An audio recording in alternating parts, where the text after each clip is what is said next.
E eu quero então conversar com vocês, irmãos. Abra aí, João capítulo 14, versículo 13. Olha o que diz esse texto. E tudo quanto pedirdes ao Pai em meu nome, eu farei, a fim de que meu Pai seja glorificado. O que é oração? Oração é um diálogo, não é um monólogo. Oração é uma conversa com o nosso Papai dos céus. Ele nos adotou como filhos, através do seu Filho Jesus Cristo. Em Romanos capítulo 8 fala que nós somos filhos. Nós somos co-herdeiros com Cristo. Romanos capítulo 8 diz que nós somos filhos adotados. E fomos adotados através de Jesus Cristo, Filho de Deus. Então você tem de ter, querido irmão e irmã, ousadia, liberdade de poder falar com o Papai do céu, porque Ele nos deu um espírito de ousadia, não de timidez, não de medo, para vivermos outra vez atemorizados como vivíamos antes, na escuridão das trevas, debaixo do jugo do déspota Satanás. Entende? Então preste atenção, querido. Será que existe oração forte e oração fraca? Será que existe oração forte e oração fraca? Meu Deus do céu, não existe oração forte e oração fraca. Existe oração, uma conversa dos filhos com o Pai Celestial. Você deve ter ouvido nas rádios, na televisão, já ouviu, né? Alguns apóstolos, missionários que até mudam a tonalidade de voz. Venha na nossa igreja porque nós iremos fazer uma campanha forte, uma oração forte para você. E aí começam a dizer aqui quem está falando, o apóstolo, e dá-lhe o nome. Você venha para a nossa igreja, porque aqui nós estamos fazendo uma campanha onde estamos determinando a cura, determinando o milagre, determinando que a porta será aberta para você, porque estamos numa campanha forte de oração. Já viu? Já ouviu? E ainda diz o seguinte, olha o negócio seguinte, você que está aí, numa crise financeira, você que está encalhado ou encalhada, você que está passando por esse problema, venha participar da nossa campanha, porque eu irei determinar a tua vitória em nome de Jesus. Pasmem, gente, pasmem, um grupo de pastores no monte por aí, um filmando com o celular, um filmando e dizendo assim, negócio seguinte, estamos aqui no monte, pagando um preço, estamos nessa campanha forte, de jejum, de oração, e você que entrou na campanha e colocou aqui o seu pedido de oração, antes de nós terminarmos a campanha, antes de descermos deste monte, a bênção, o milagre vai estar chegando aí, primeiro do que nós, na sua casa. Porque aqui é uma oração forte. É assim ou não é, gente? Não é por muito falar. Não é porque o pastor tem uma voz bonita. Não é porque o pastor declara frases teológicas. Entende? Aquela oração, Deus de Abraão, Deus de Isaac, Deus de Jacó, na tua augusta presença. O que é augusta, gente? Augusta era uma irmã de nossa igreja aqui, que saiu daqui, ó. Então eles mudam, eles colocam um tom, sabe? Uma tonalidade, uma música para emocionar. Venha participar da campanha, a oração forte não existe. Não existe. E veja, meu irmão, presta atenção. Presta atenção que eu vou falar com vocês aqui. Olha, É você que tem de orar pela tua família, sacerdote. É você que tem de orar pela tua esposa, pelo teu marido. É você. Não fica aí indo atrás destes líderes, dessas campanhas que são feitas aí com um propósito, inclusive, de tirar dinheiro de você. Porque eu não entendo, gente. Eu não entendo por que tantos apóstolos, missionários fazem as campanhas e tem de ter aqueles miseráveis envelopes para você colocar uma oferta. E ainda dizem, diz o seguinte, que você, quando vai num culto, tem de levar uma oferta. Culto sem oferta não é culto. Mas é o que eu sempre digo aqui. É o que eu sempre digo. O povo gosta de ser o quê? Gosta de ser enganado. Não é assim que fazem. Fazem as campanhas de oração, as campanhas de monte, as campanhas de 7 dias, de 14 dias, de 21 dias, de 40 dias. E aí distribuem os envelopes.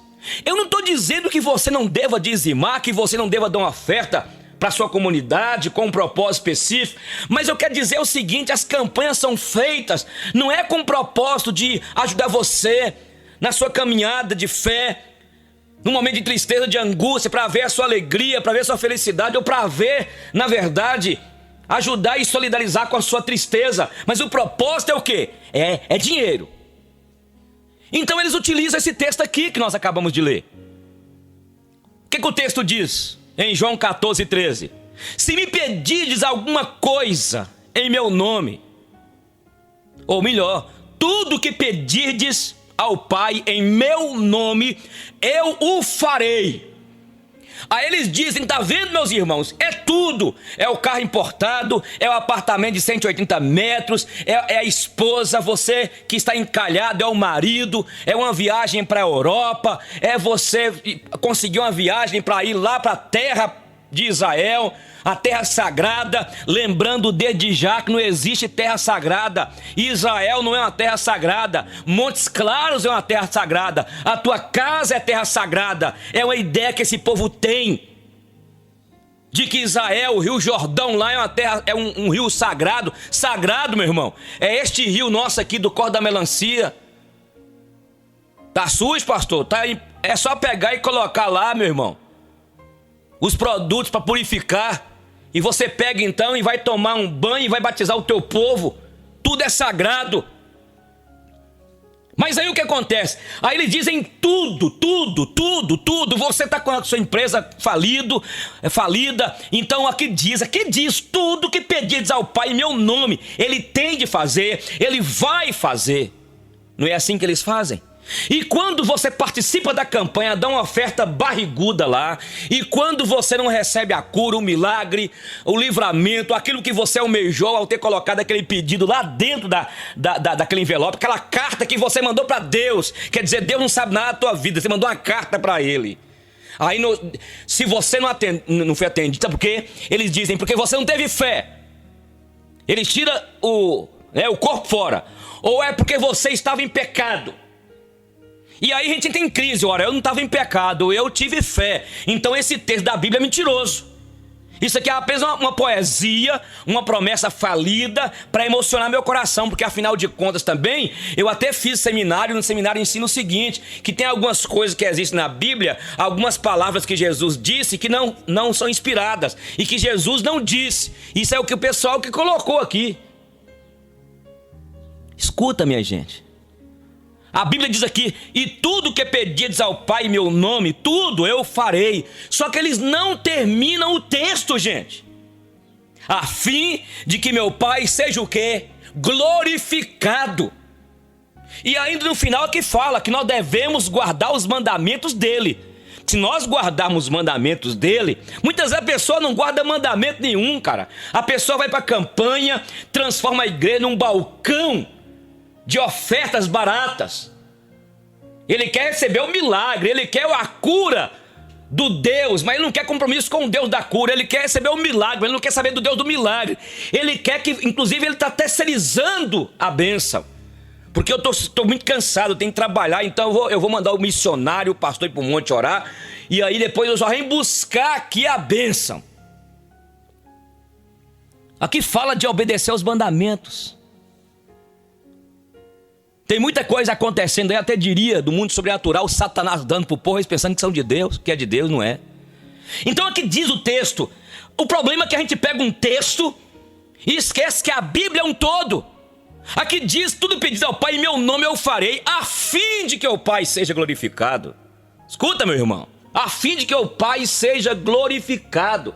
Se você orou e não recebeu, é porque na verdade a oração que você fez, a petição que você fez, Deus não está nesse negócio. O nome de Deus não está sendo glorificado do Filho, porque tudo que Ele faz é para a glória do nome dEle, para que o nome dEle seja glorificado. Tem nada a ver de falta de fé, não tem nada a ver com pecado, meu irmão. Entende? Então você tem que parar, meu irmão, de ficar indo de igreja em igreja, pedindo oração, pede oração. É você que tem que orar pro teu filho, pela tua família.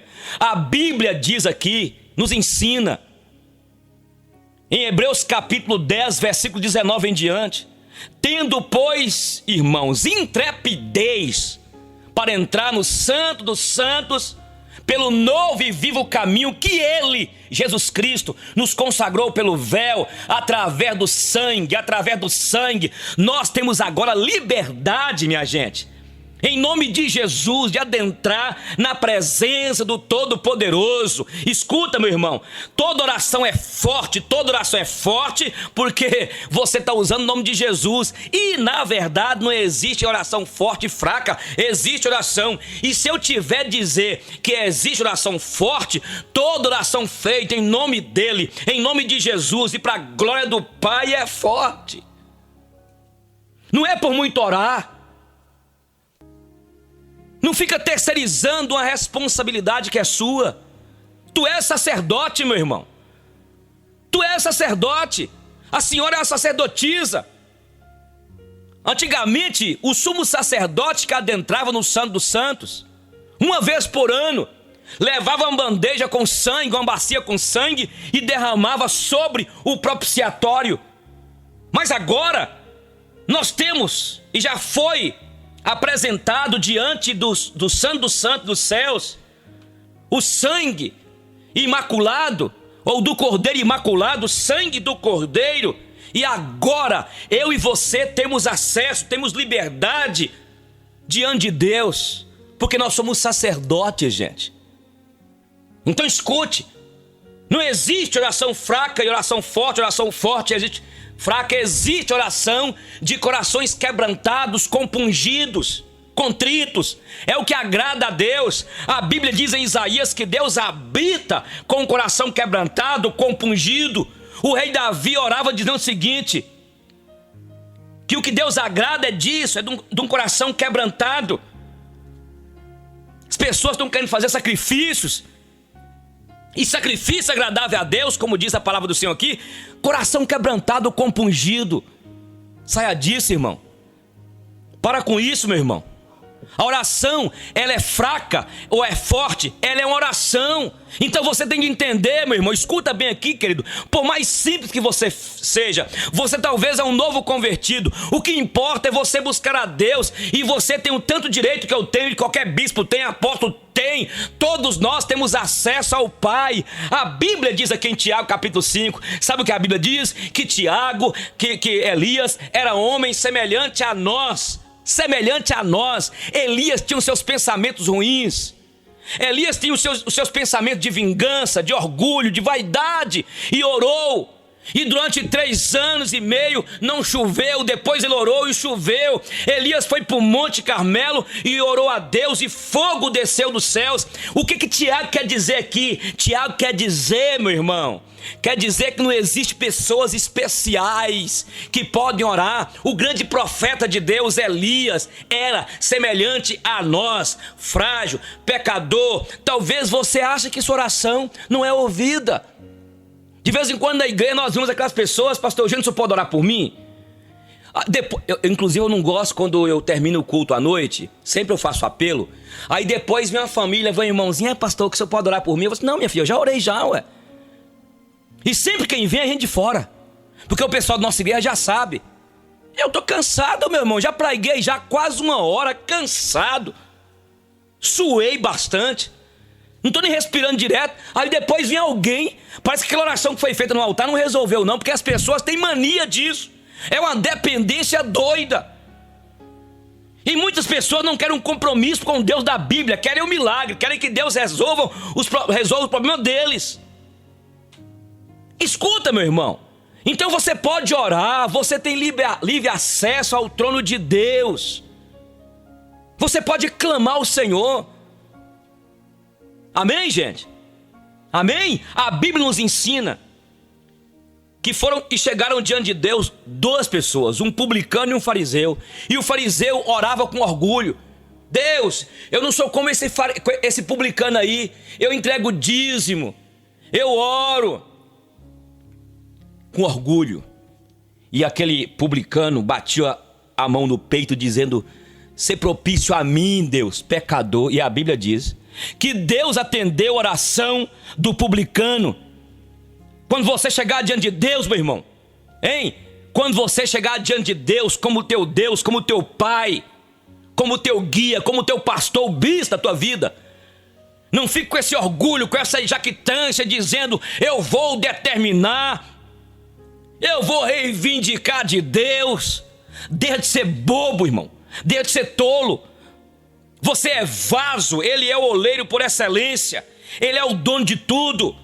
Chegue com humildade, chega como publicano, com o coração quebrantado, dependendo dEle. Então temos de acabar com isso, irmãos. Essa ideia de oração forte. Eu vou fazer uma oração forte. É assim ou não é? Utilizam as palavras, aquele fundo musical, eu volto a repetir, para emocionar. Muitas vezes a criança simples, meu irmão, ora: "Papai do céu, abençoe nessa viagem de papai." Deus atendeu. Muitas vezes aquela irmã que não sabe nem orar direito, gente, fala tudo errado, porque Deus vai ver a intenção do teu coração.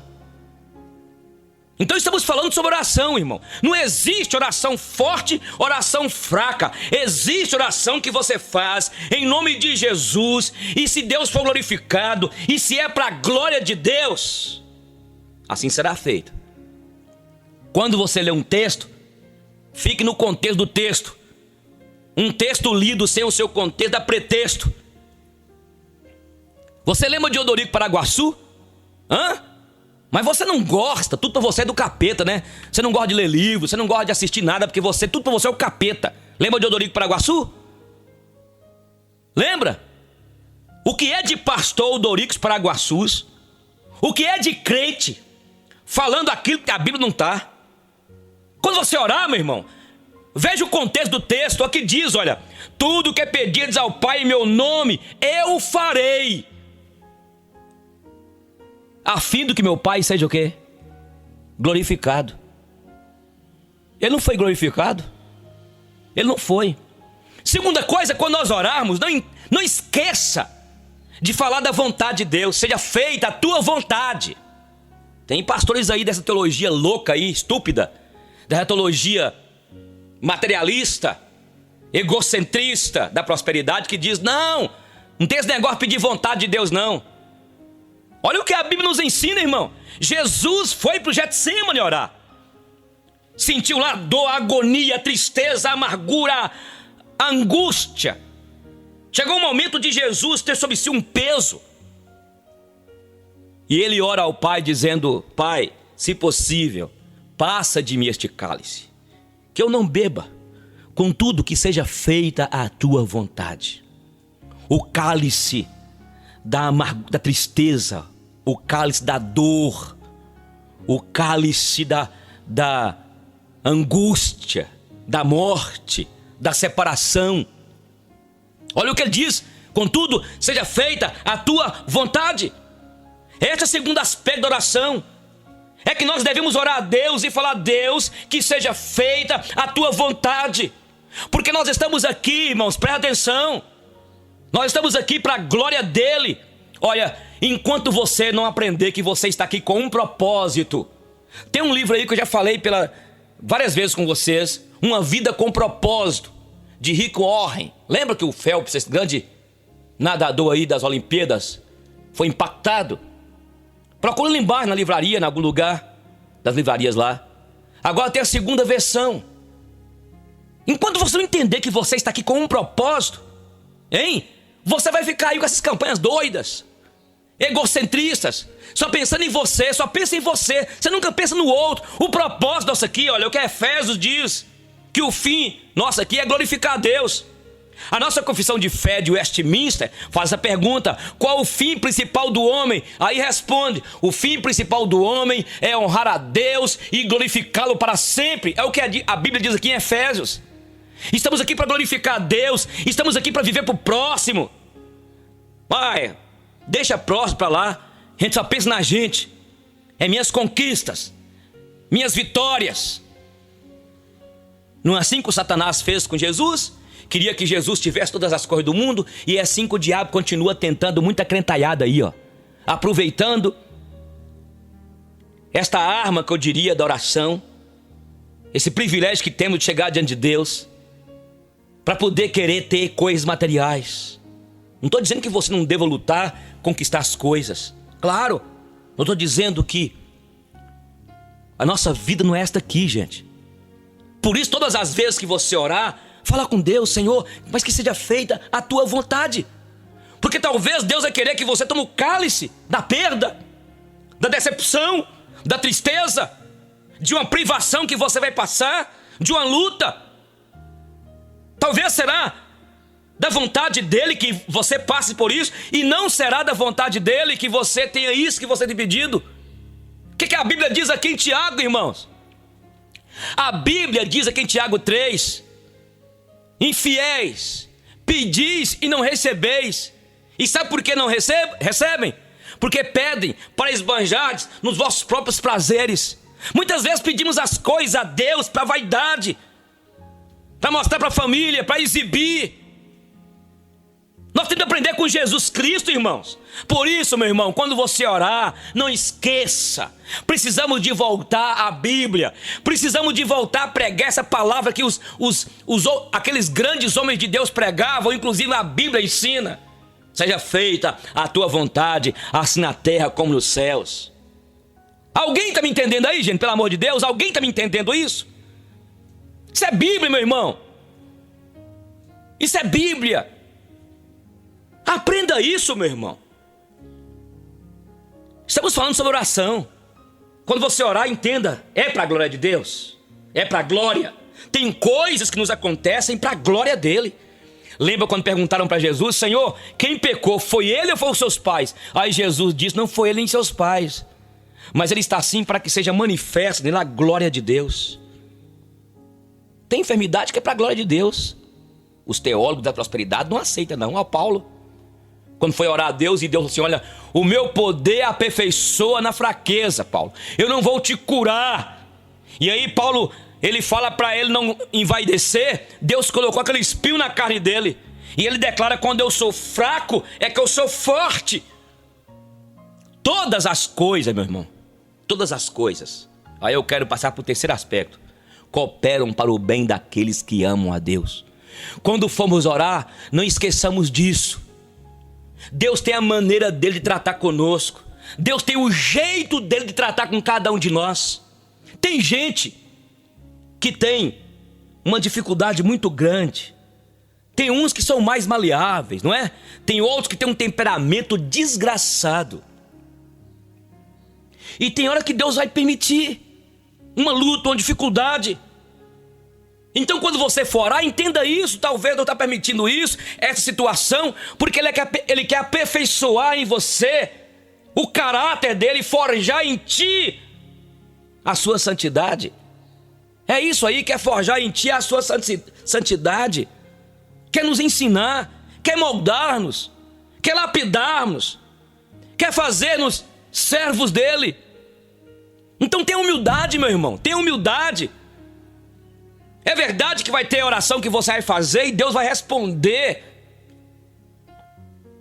Deus conhece cada um de nós. Nós somos seus filhos. Deus sabe da necessidade de cada um de nós.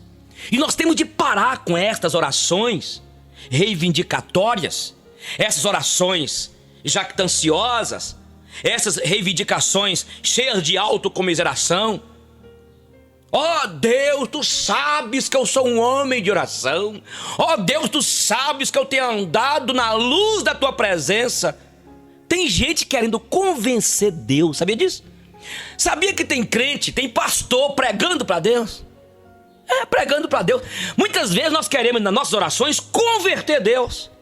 Hoje eu vou converter Deus. Eu vou converter. Está entendendo, Deus? É porque o Senhor não sabe, Deus. É porque o Senhor não está dentro do meu coração para saber.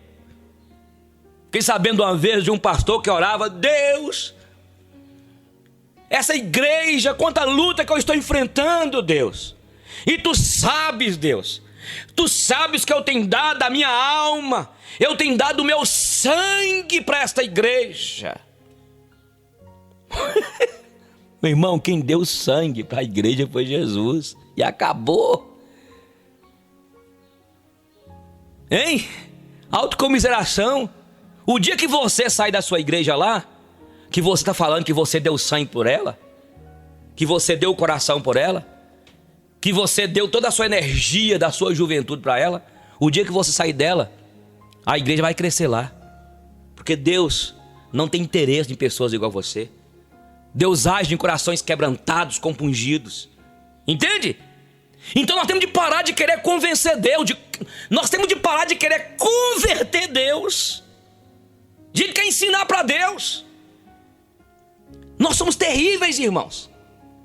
Principalmente nós brasileiros. E exclusivamente em Montes Clarence.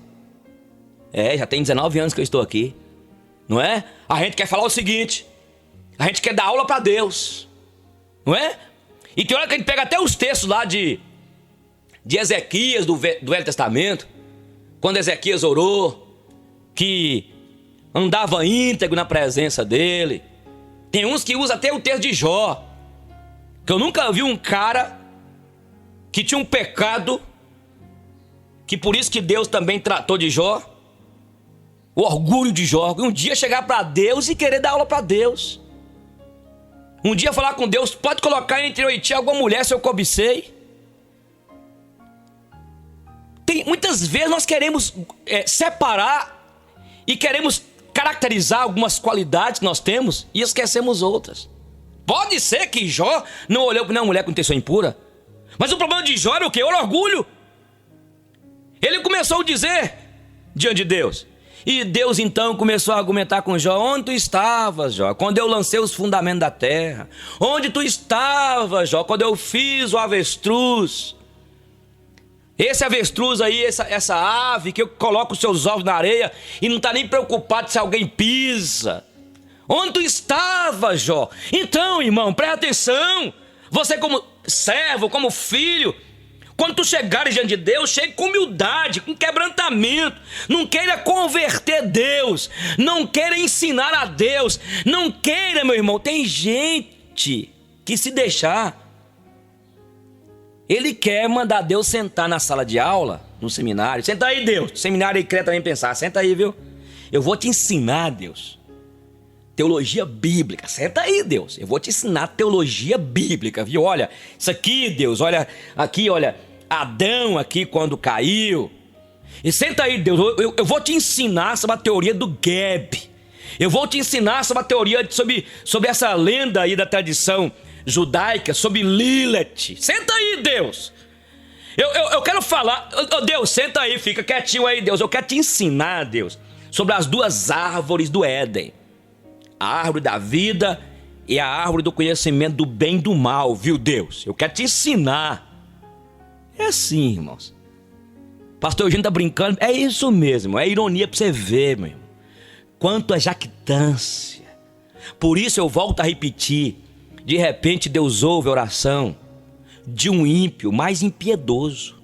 De repente Deus ouve a oração de um incrédulo. Porque a Bíblia diz em Tiago capítulo 4: chegai-vos a Deus, Deus chegará a vós outros. De repente o cara chega ali desarmado diante de Deus, sem conhecimento nenhum. Deus ouve a oração de uma criancinha. Papai do céu, abençoa o papai que vai viajar, e Deus ouve. Porque o nome de Deus foi glorificado na simplicidade daquela criança. Eu quero terminar por isso, queridos. Precisamos voltar a ser crianças. Precisamos voltar como meninos, como meninas no sentido de depender dele, de termos inteira dependência do Pai. Amém, gente? Glória a Deus! Glória a Deus, irmãos! Amém? Tudo que pedires ao Pai em meu nome, tudo, mas nem tudo que nós pedimos, ou tudo que pedimos, não está sendo o Pai glorificado. E outra coisa, presta atenção, irmão. Precisamos de pedir a vontade dele. Presta atenção. E muitas vezes não recebemos porque Deus está agindo em nossas vidas. A estratégia dele de tratar comigo e contigo é permitir a luta, a privação, a provação, as tribulações. Entende, irmão? Guarda no teu coração essa palavra. E seja um homem de Deus ou mulher de Deus, coração quebrantado. Dependa dele, busque a ele. Tem uns que chegam ao ponto de dizer: temos de orar na madrugada, porque na madrugada a fila é menor. Não é nada, meu irmão. É de fila menor, maior, irmão. Deus quer corações abertos, quebrantados, que dependam dele. Chega diante de Deus como filho. Chega diante de Deus e não fica reivindicando nada. Um velho carpinteiro estava para se aposentar. Ele contou a seu chefe os seus planos de largar o seu serviço de carpintaria e de construção de casas e viver uma vida mais calma com sua família. Claro que ele sentiria falta do pagamento mensal, mas ele necessitava da aposentadoria. O dono da empresa sentiu em saber que perderia um de seus melhores empregados e pediu a ele que construísse uma última casa como um favor especial. O carpinteiro consentiu, mas com o tempo era fácil ver que seus pensamentos e seu coração não estavam no trabalho. Ele não se empenhou no serviço e se utilizou de mão de obra e materiais-primas de qualidade inferior. Foi uma maneira lamentável de encerrar sua carreira.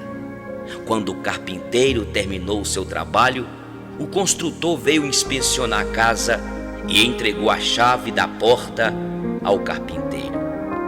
Está aí, é a sua casa, ele disse. Meu presente a você. Que choque, que vergonha! Se ele soubesse que estava construindo sua própria casa, teria feito completamente diferente. Não teria sido tão relaxado. Agora ele teria de morar numa casa feita de qualquer maneira. Assim acontece conosco. Nós construímos nossas vidas de maneira distraída, reagindo mais que agindo, desejando colocar menos do que o melhor. Nos assuntos importantes, nós não empenhamos nosso melhor esforço. Então, em choque, nós olhamos para a situação que criamos e vemos que estamos morando na casa que construímos. Se soubéssemos disso, teríamos feito diferente. Pense em você agora, como um carpinteiro. Pense sobre sua casa. Cada dia você martela um prego novo, coloca uma armação ou levanta uma parede. Construa então, sabiamente. É a única vida que você construirá. Mesmo que você tenha somente mais um dia de vida, este dia merece ser vivido graciosamente e com dignidade. A vida é um projeto e faça você mesmo. Quem poderia dizer isso mais claramente? Sua vida de hoje é o resultado de suas atitudes e escolhas feitas no passado. Sua vida de amanhã será o resultado de suas atitudes e escolhas que fizer hoje. A Bíblia diz aqui em Gálatas capítulo 6, versículo 7. Tudo que o homem semear, assim também colherá. O que você está semeando? O que você está plantando nesta terra, neste mundo? O que será do... Certa vez, um camponês andando pela floresta encontra caído ao chão um ninho de águia, com um filhote bastante machucado, que havia caído junto com o ninho de um galho alto, de uma das árvores mais altas do local. Com pena da ave, levou-a para sua casa e tratou-a dia a dia. Aos poucos, foi se recuperando e o nosso camponês, sem ter onde deixá-la, acabou colocando-a no galinheiro junto com as suas galinhas. E assim, a águiazinha foi crescendo e aprendeu a se comportar exatamente como as galinhas. Os anos se passaram e certo dia o camponês recebeu a visita de um naturalista, que ao ver aquela águia no galinheiro, afirmou: "Este pássaro não é uma galinha, é uma águia, a rainha das aves, aquela que voa mais alto e que mais perto chega ao céu e do sol, a maior de todas as aves." O camponês confirmou o que ouviu, mas retrucou: "Não, ela já foi uma águia. Ela foi águia quando nasceu, mas hoje é uma galinha. Veja, ela se comporta exatamente igual às galinhas." O naturalista não se conformou e pediu ao camponês para deixá-lo libertar a águia. O camponês não tinha nada a opor, mas advertiu: "Não adianta, você verá que ela não é mais uma águia, pois eu não sei há quanto tempo ela já está aqui e durante todos estes anos ela sempre se comportou como uma galinha." O naturalista pegou a águia e disse: "Você sempre foi, é e sempre será uma águia. Você nasceu para voar muito alto, para ser a maior de todas as aves, a mais poderosa." A águia olhou para baixo, viu as galinhas e pulou para o chão. Ficou entre elas. O camponês comentou: "Não lhe disse? Ela perdeu o espírito de águia e agora é uma simples galinha." O naturalista não se conformou e retrucou: "Não, a natureza dela não é essa. Amanhã vamos levá-la para o alto da montanha, a montanha mais alta. Lá ela verá o sol e voará como a águia que é." E assim fizeram. No dia seguinte levaram a águia até o alto da montanha mais alta e o naturalista repetiu: "Vamos, você é uma águia, uma das mais belas criações de Deus. Você foi feita para vencer. Não pode continuar agindo como uma simples galinha. Voe, voe. Observe o céu e o sol. Eles são os seus objetivos, e não a terra, o chão de um galinheiro." A princípio, a águia, de forma muito medrosa, procurou as galinhas, mas como não as encontrou por perto, passou nervosamente a bater as suas enormes asas, com quase 3 metros de envergadura. Aos poucos foi criando coragem e, depois de algumas tentativas frustradas e de muito medo, conseguiu alçar pequenos voos. Mais um pouco e ela se sentiu com a coragem necessária para voar em direção ao sol e ao céu. E lá foi ela, galhardamente, realizar o seu projeto de vida para a qual havia sido criada.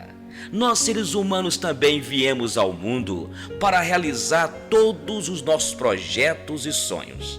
Ao longo da vida, contudo, alguns perdem essa coragem e desistem de buscar sua própria realização, desfigurando-se completamente. Acomodam-se e se deixam levar pelos obstáculos e dificuldades que a vida apresenta. Não conseguem reter o espírito de luta que faz de alguns os grandes vencedores, mas que nasceu com todos nós. A águia é uma ave de rapina, e nisto ela é exatamente o oposto do que temos de ser ao longo da nossa vida e da nossa profissão, porque não nascemos para viver de expedientes de rapina, mas sim da nossa maravilhosa capacidade de construir sempre um mundo melhor para todos, sejam eles nossos familiares, clientes ou empresas, pois ao produzir, seja o que for, estamos melhorando a vida de todas as pessoas.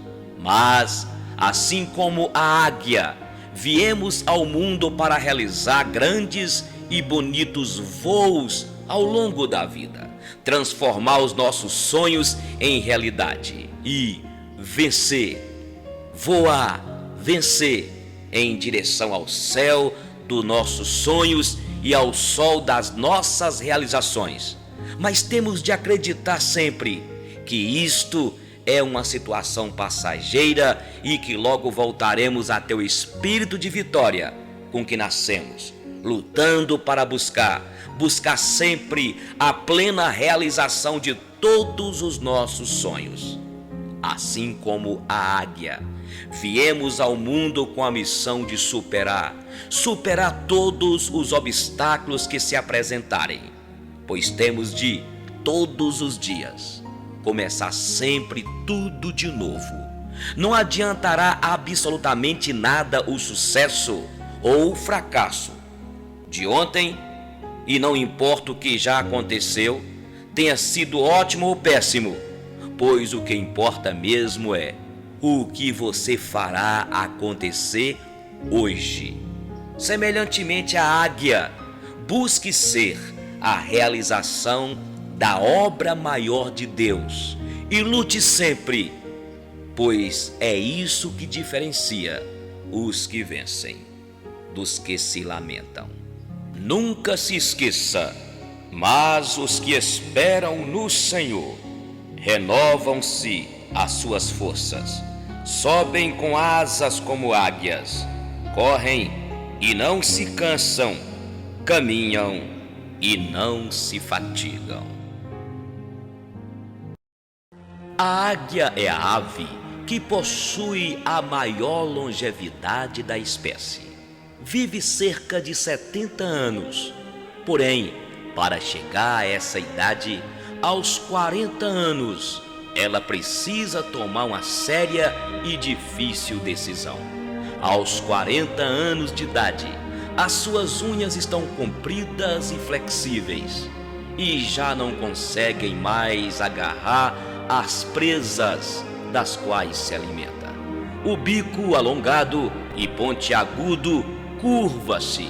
As suas asas tornam-se pesadas em função da grossura das suas penas. Estão envelhecidas pelo tempo. Já se passaram 40 anos do dia em que a jovem águia lançou o voo pela primeira vez. Hoje, para a experiente águia, voar já é bem difícil. Nessa situação, a águia só tem duas alternativas: deixa-se morrer ou enfrentar um doloroso processo de renovação que irá durar 150 longos dias. Esse processo consiste em voar para o alto de uma montanha e lá se recolher no ninho que esteja próximo a um paredão, um local seguro de outros predadores e de onde, para retornar, ela necessite dar um voo firme e pleno. Ao encontrar esse lugar, a águia começa a bater o seu bico contra a parede até conseguir arrancá-lo, enfrentando corajosamente a dor que esta atitude acarreta. Pacientemente espera o nascer de um novo bico, com o qual irá arrancar suas velhas unhas. Com as novas unhas, ela passa a arrancar as velhas penas. Após 5 meses, a águia renascida sai para o famoso voo de renovação, certa da vitória e de estar preparada para viver por mais 30 anos. Muitas vezes, nas nossas vidas, temos que parar e refletir por algum tempo e dar início a um processo de renovação.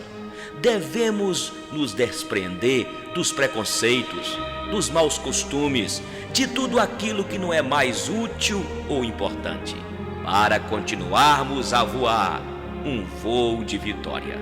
Somente quando livres das barreiras e dos pesos do passado, poderemos aproveitar o resultado valioso que uma renovação sempre traz. Destrua o bico do ressentimento, arranque as unhas do medo, retire as velhas penas das suas asas, permitindo fluir de novos pensamentos. Alcance um lindo voo, o voo para uma nova vida de sonhos e realizações.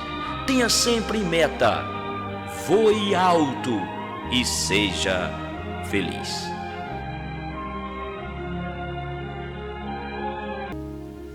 Não tenha medo da vida, tenha medo de não vivê-la. Não há céu sem tempestades, nem caminhos sem acidentes. Só é digno do pódio quem usa as derrotas para alcançá-lo. Só é digno da sabedoria quem usa as lágrimas para irrigá-la. Os frágeis usam a força, os fortes a inteligência. Seja um sonhador, mas una seus sonhos com disciplina, pois sonhos sem disciplina produzem pessoas frustradas. Seja um debatedor de ideias, lute pelo que você ama.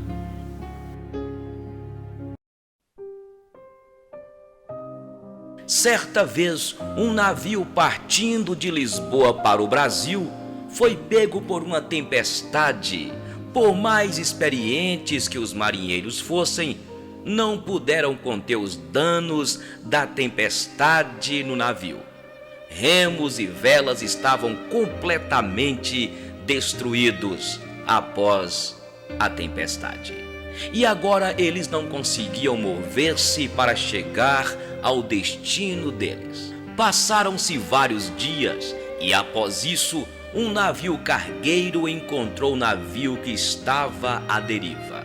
Ao embarcarem no navio, ficaram surpresos e arrepiados ao descobrirem que toda a população do navio estava morta e a maioria tinha sido morta por sede. O comandante do navio cargueiro olhou naquele horizonte infinito de água salgada e exclamou: tanta água ao redor deles, porém imprópria para beber e matar a sede. Hoje vivemos em um mundo repleto de coisas ao nosso redor. Muitas delas aparentam satisfazer a nossa sede. Porém, a nossa sede é espiritual e passamos a vida bebendo coisas que não vão satisfazer a nossa sede. Somente Jesus pode fornecer essa água que irá matar a nossa sede. Somente por meio dele podemos evitar essa desidratação moral tão aguda em que a humanidade enfrenta. Aquele que tem sede, venha e beba de graça da água da vida. Eu sou a água viva, disse Jesus. Depois de algum tempo você aprende a diferença, a sutil diferença entre dar a mão e acorrentar uma alma. E você aprende que amar não significa apoiar-se, e que companhia nem sempre significa segurança. Começa a aprender que beijos não são contratos e que presentes não são promessas.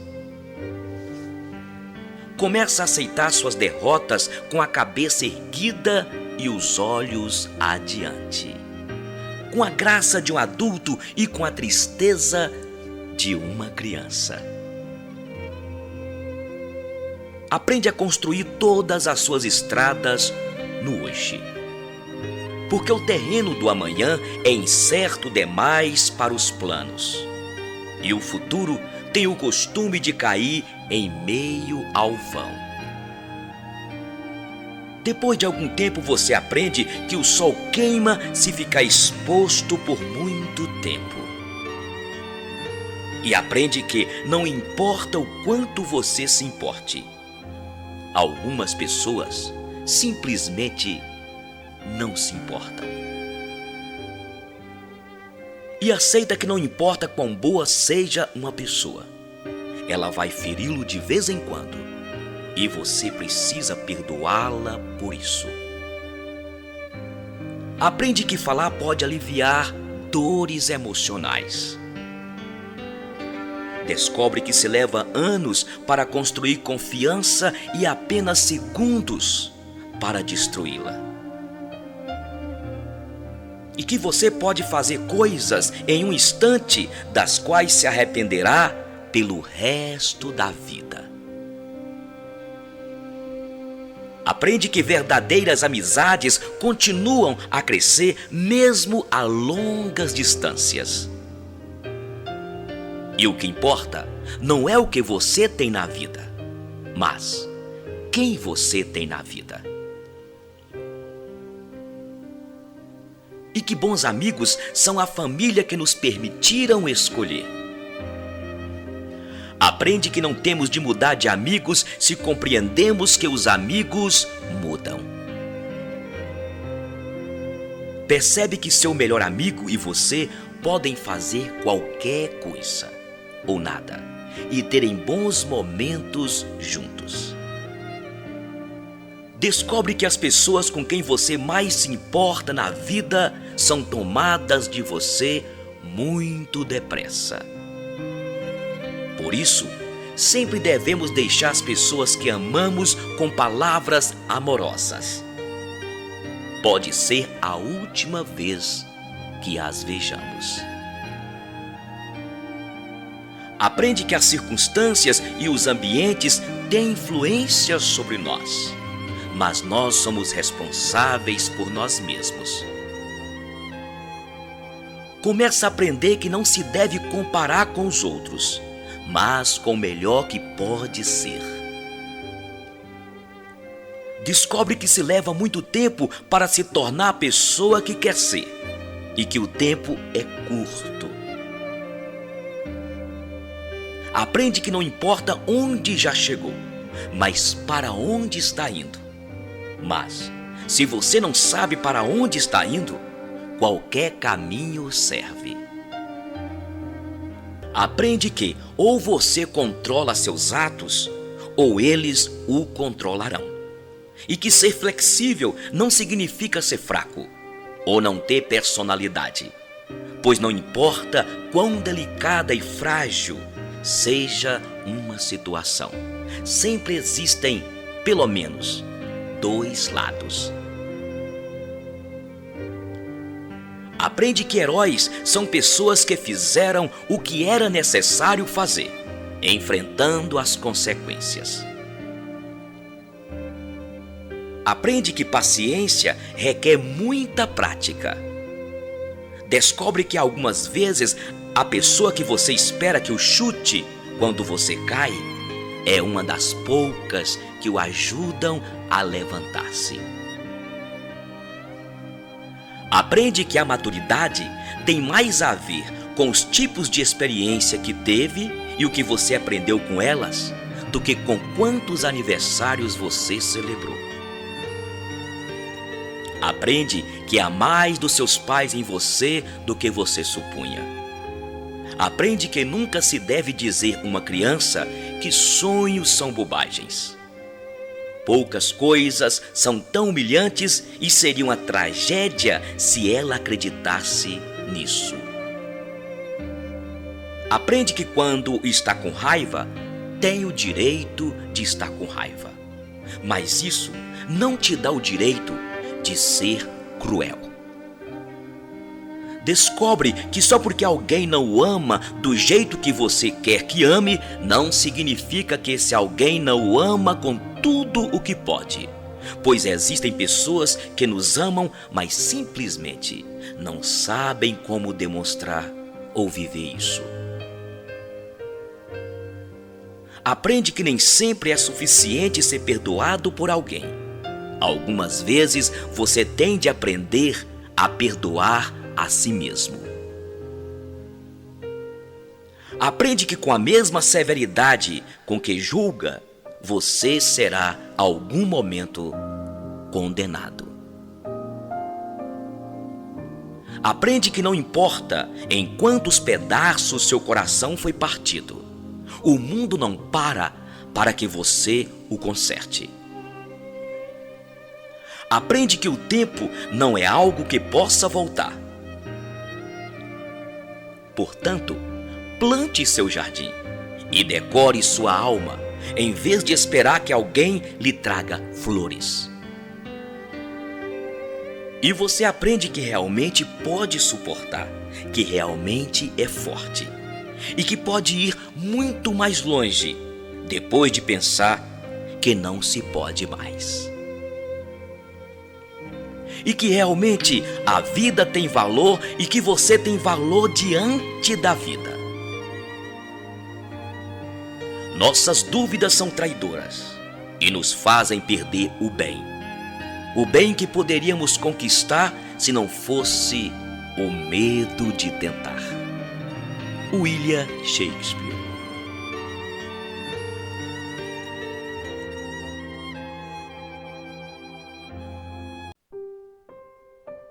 Tudo passará, todas as coisas na terra passam. Os dias de dificuldades passarão. Passarão também os dias de amargura e solidão. As dores e as lágrimas passarão. As frustrações que nos fazem chorar um dia passarão. A saudade do ser querido que está longe passará. Dias de tristeza, dias de felicidade, são lições necessárias que na terra passam, deixando o espírito imortal as experiências acumuladas. Se hoje para nós é um desses dias repletos de amargura, paremos um instante.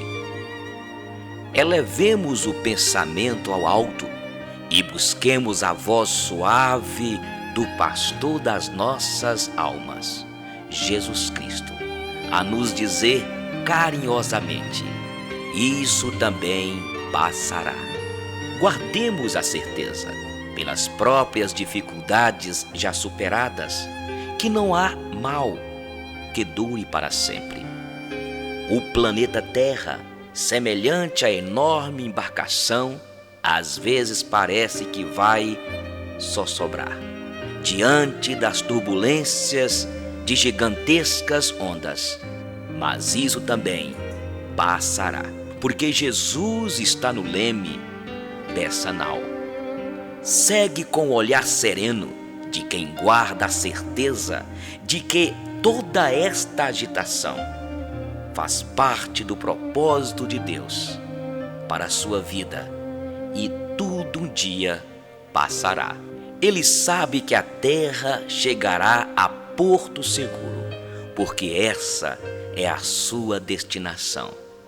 Assim, façamos a nossa parte, o melhor que pudermos, sem esmorecimento, e confiemos em Deus, aproveitando cada segundo, cada minuto que, por certo, também passarão. Tudo passa, exceto Deus. A sua palavra permanece eternamente.